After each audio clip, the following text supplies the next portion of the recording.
வணக்கம் நண்பர்களே. மிகவும் பரபரப்பான சாலை, எந்த நேரமும் கூட்ட நெரிசல் மிகுந்த சாலை என்பதால் சலசலப்பு சத்தம் எப்போதுமே கேட்டுக்கொண்டே இருக்கும். தீபாவளிக்கு முதல் நாள் என்பதால் இது போன்ற சமயங்களில் அப்போது என் அருகில் ஒரு ஒலிபெருக்கி சத்தம் வந்தது. அவர்கள் தங்கள் உடைமைகளை பத்திரமாக பார்த்து கொள்ள வேண்டும். உங்கள் அருகே திருடர்கள் இருக்கக்கூடும் என எச்சரிக்கை அறிவிப்பு கொடுத்தனர் காவல்துறை அதிகாரிகள். அதையும் மீறி பயங்கர தள்ளுமுள்ளுக்கிடையே மக்கள் கூட்டம் அலைமோதியது. அந்த பிரபலமான ஜவுளிக்கடை முன்பு நான் அப்போது பேண்ட் மற்றும் லெகின்ஸ் பார்த்து கொண்டிருந்தேன். எனக்கு சுமார் 20 வயது நிரம்பியிருக்கும்.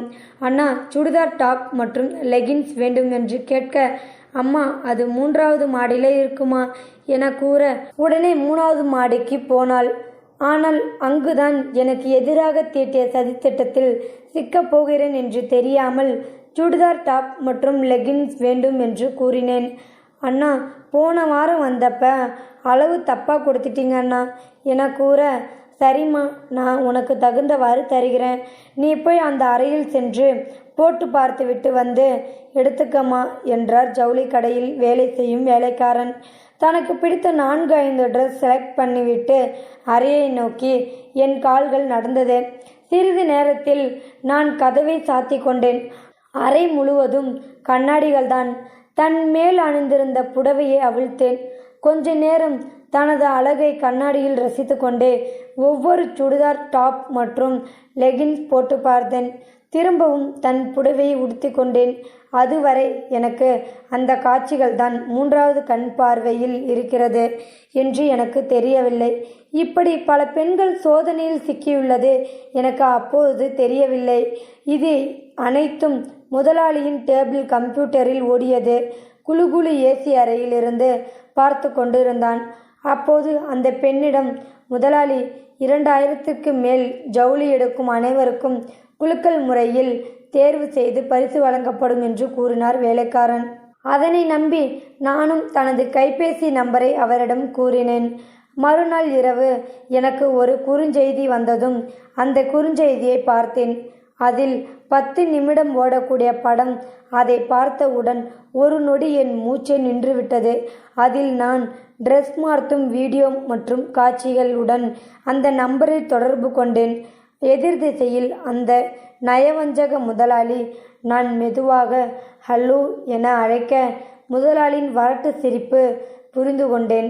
ஐயா, உங்களுக்கு என்னையா வேணும், ஏன் இப்படி செஞ்சீங்க என்று கேட்க, நீ எவ்வளவு அழகாய் இருக்க, ஒரு நாள் என் கூட என இழுத்தார். அந்த வீடியோ காட்சிகள் அழித்து விடுமாறு கெஞ்சி கேட்டுக்கொண்டேன்.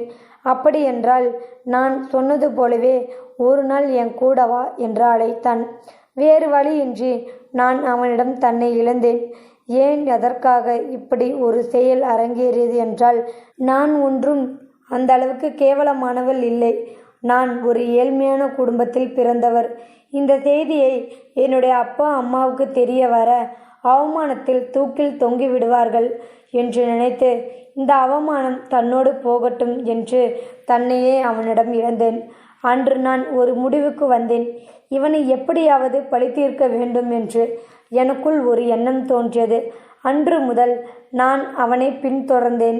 அவன் அடிக்கடி தனது குடும்பத்துடன் ஒரு பிரபலமான ஹோட்டலில் தங்குவதை வழக்கமாக கொண்டிருந்தான்.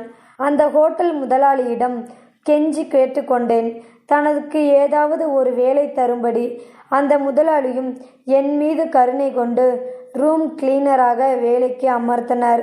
பிறகு அவன் தங்கும் அறையின் பாத்ரூமில் ரகசிய கேமரா பொருத்தினேன். நான் நினைத்தது போலவே தனது குடும்பத்துடன் அன்று அந்த ஹோட்டலில் தங்கினான்.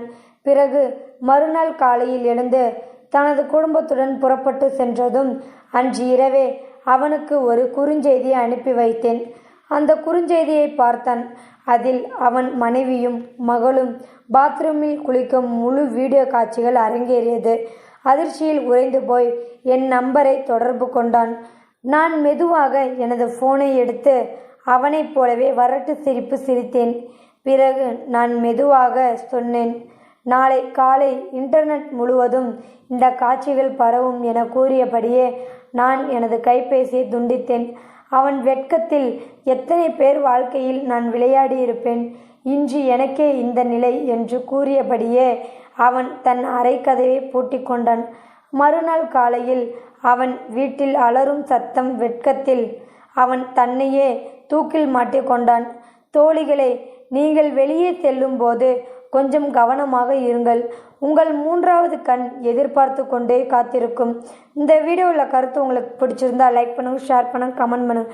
தேங்க்யூ ஃபார் வாட்சிங்.